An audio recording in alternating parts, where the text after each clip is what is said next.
बहुत समय पहले की बात है। किसी गांव में एक गरीब ब्राह्मण रहता था। एक दिन उस ब्राह्मण के घर कुछ अतिथि आए। ब्राह्मण की स्थिति इतनी खराब थी कि उन अतिथियों को खिलाने के लिए घर में अनाज तक नहीं था। इस स्थिति को लेकर ही ब्राह्मण और उसकी पत्नी के बीच थोड़ी कहासुनी होने लगती है। ब्राह्मणी कहती है, तुम्हें पेट भरने योग्य अनाज कमाना भी नहीं आता है।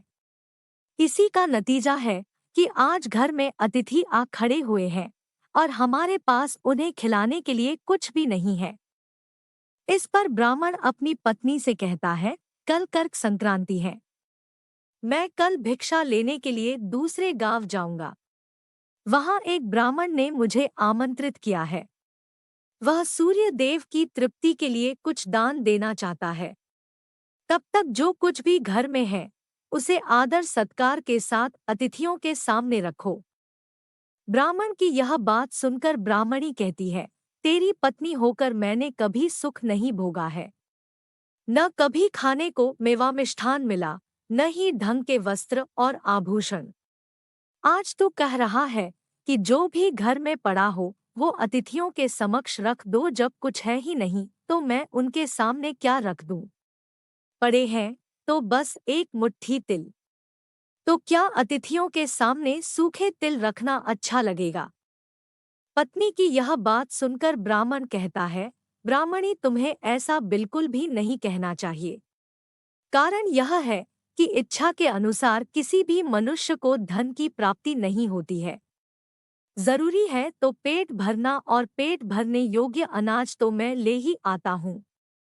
अधिक धन की चाहत अच्छी नहीं। ऐसी इच्छा का तुम्हें त्याग कर देना चाहिए। अधिक धन की इच्छा के चक्कर में मनुष्य के माथे पर शिखा बन जाती है।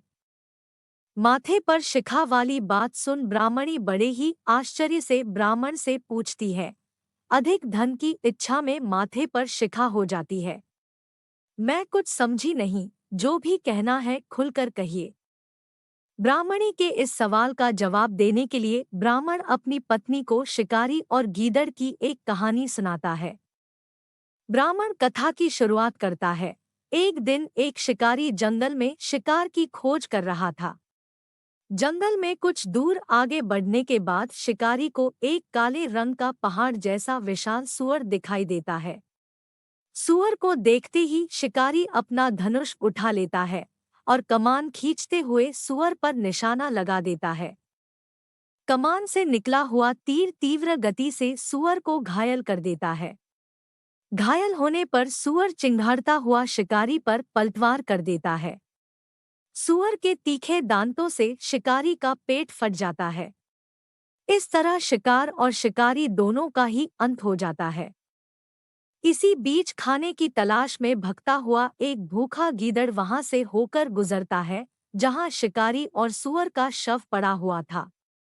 बिना मेहनत इतना सारा भोजन देख गीदड़ मन ही मन बहुत खुश होता है और मन ही मन सोचता है कि आज तो ईश्वर की बड़ी कृपा हुआ जो इतना अच्छा और अधिक भोजन एक साथ मुझे मिला है। मैं इसे धीरे धीरे और आराम से खाऊंगा ताकि लंबे समय तक मैं इसे उपयोग में लाऊंगा। इस तरह मैं इस भोजन के साथ लंबे समय तक अपनी भूख को शांत रख पाऊंगा। इन सभी बातों पर विचार करते हुए गीदड़ सबसे पहले छोटी छोटी चीजों को खाना शुरू करता है।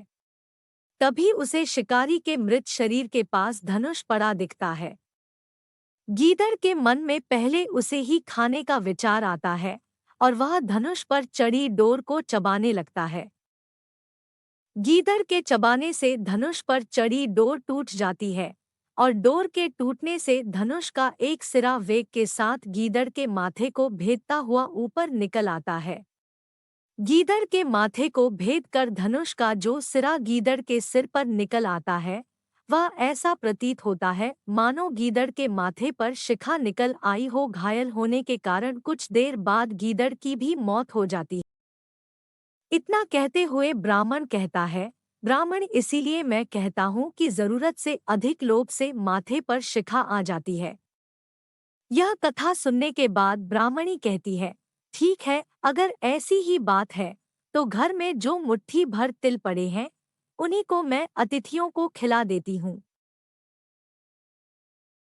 ब्राह्मणी की यह बात सुनकर ब्राह्मण संतुष्ट होता है और भिक्षा मांगने के लिए घर से बाहर निकल जाता है। वहीं ब्राह्मणी भी घर में पड़े तिल को धूप में सुखाने के लिए फैला देती है। तभी कहीं से एक कुत्ता आ जाता है और उन साफ तिलों पर पेशाब कर देता है, जिससे सभी तिल खराब हो जाते हैं। तिल के खराब हो जाने पर ब्राह्मणी काफी परेशान हो जाती है और सोचती है यही तो तिल थे जिन्हें पकाकर मैं अतिथियों को खिला सकती थी। अब मैं क्या करूं? काफी देर सोचने के बाद ब्राह्मणी को एक तरीका सूझा।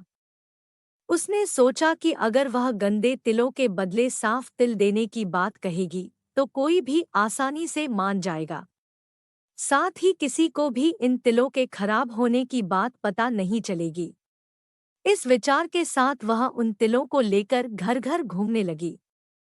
ब्राह्मणी की यह बात सुनकर एक महिला वह तिल लेने के लिए तैयार हो गई, लेकिन उस महिला का पुत्र अर्थशास्त्र पढ़ा हुआ था। उसने अपनी माँ से कहा कि इन तिलों में जरूर कोई न कोई खोट होगी, वरना कौन साफ सुथरे तिलों को गंदे तिलों के बदले देने के लिए तैयार होगा। पुत्र की यह बात सुनकर महिला ने ब्राह्मणी के तिलों को लेने से मना कर दिया।